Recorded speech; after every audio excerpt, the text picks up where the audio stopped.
Did you know in 2014, in the United States alone, 9,967 people were killed in alcohol-impaired driving crashes? Imagine, in this statistic sourced by the CDC, not all of those victims were even the intoxicated ones. Drinking and driving is a dangerous problem we have today. While incidents have declined in recent years, it is still a major problem. Even more so among underage teens and young adults, where most of the casualties come from. There are many programs and campaigns out there to reduce the occurrence of drunk driving. Drunk driving is an all too common occurrence. Every 2 minutes, a person is injured in a drunk driving crash, according to the National Highway Traffic Safety Administration. Blood alcohol level, or BAC, is a measurement by which medical staff and law enforcement can determine how drunk you are. If it is at 0.08% or higher, you are legally considered drunk and can be arrested for driving under the influence. First-time offenders can have their license suspended for 180 days to a year. They can be fined $500 to $2,000 and even jailed for up to 6 months. Multiple-time offenders, of course, receive even harsher consequences. A quarter of DUI arrests are multiple-time offenders. The significance of this is that going through the consequences the first time were still not enough to deter you a second or third time.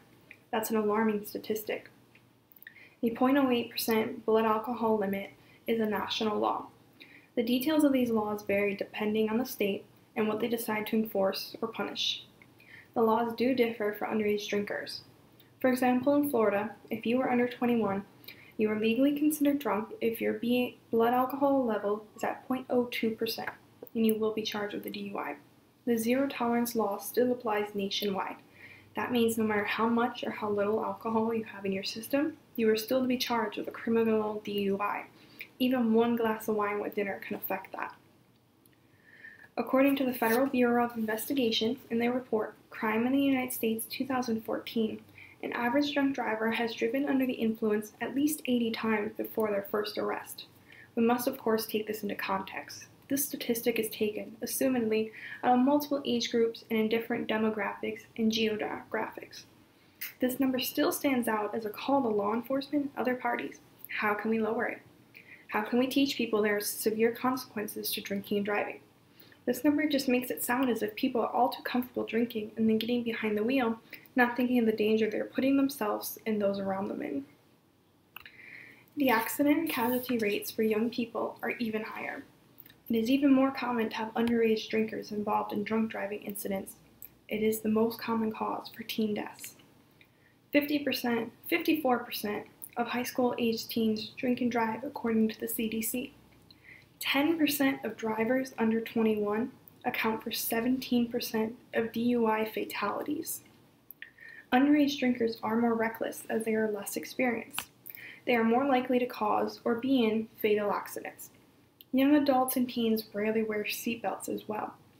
Blood alcohol levels can rise faster due to their low tolerance and their still growing and developing bodies.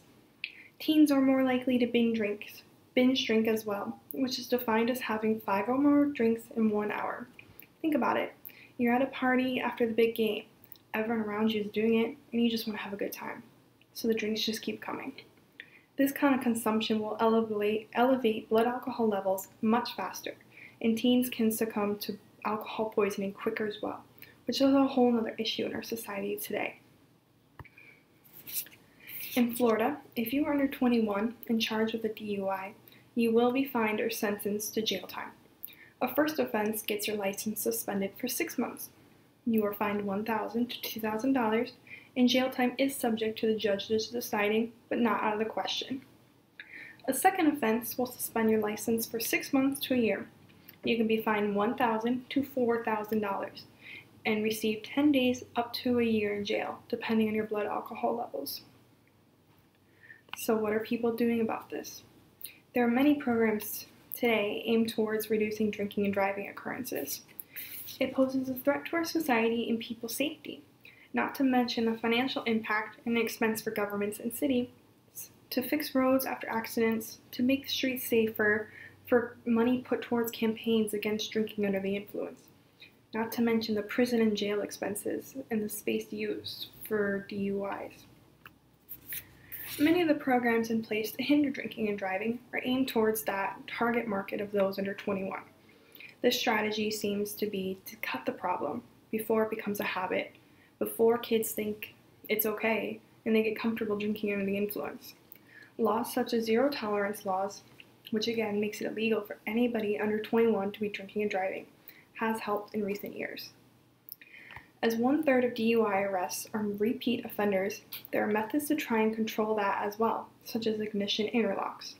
An ignition interlock is installed in the car and used as a breathalyzer, measuring the driver's breath.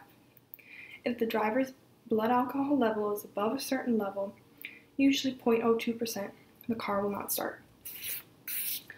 Many in-school, community, or government-wide campaigns preach how important it is to never drink and drive.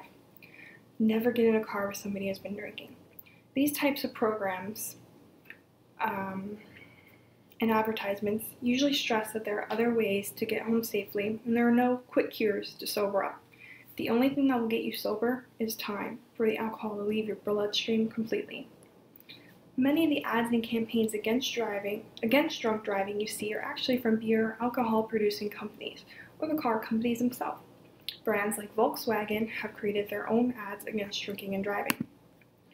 In this first one you can see, it says, if your Volkswagen logo looks like this, please don't drive, and showing their logo messed up, illustrating how your eyesight and judgment is impaired while you're under the influence. The second one says, just one for the road, and shows 4 pedals, again instilling how your judgment is impaired. That does say, please drink responsibly on the bottom with the Volkswagen logo. Drunk driving is obviously a harmful threat to our society, causing many casualties, injuries, and extra expenses for our communities. It is a very common problem today as more and more people of all age groups do not view it as a big deal. While a bigger problem in younger groups, anybody can be affected if somebody is intoxicated and decides to drive. If you are caught, you can be arrested, and the consequences will be severe. Financially, you could end up with jail time, all of those. If you decide to drink and drive, you are not only putting yourself at risk, but everyone around you. You could severely hurt or even kill somebody's child, mother, or father. Remember, it is not an individual choice, but a choice that can affect everyone around you.